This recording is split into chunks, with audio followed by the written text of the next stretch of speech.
Labas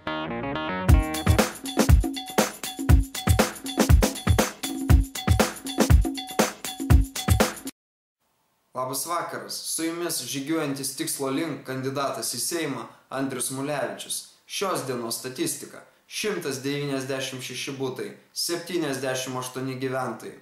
Nemaža dalis iš jų išsakė tokį dalyką, jog Fabijoniškėse būtų pravartu įrengti dar vieną šunų vedžiojimo aikštelę bei sutvarkyti aplinką.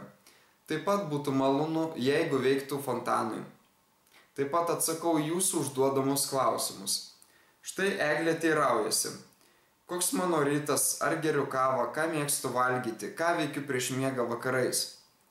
Ryte atsikėlęs padarau lengvą mankštą, nusimaudau po dušu, valgau įvairiai. Mėgstu varškės sūrelius su razinomis.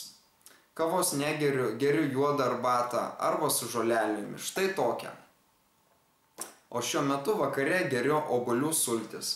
Į sveikatą. Vakare grįžęs po darbų pamedituoju, paklausau įkvepiančios, raminančios muzikos ir einu miegoti. Kiekvieną dieną stengiuosi nugyventi kuo įdomiau, per ją patobulėti.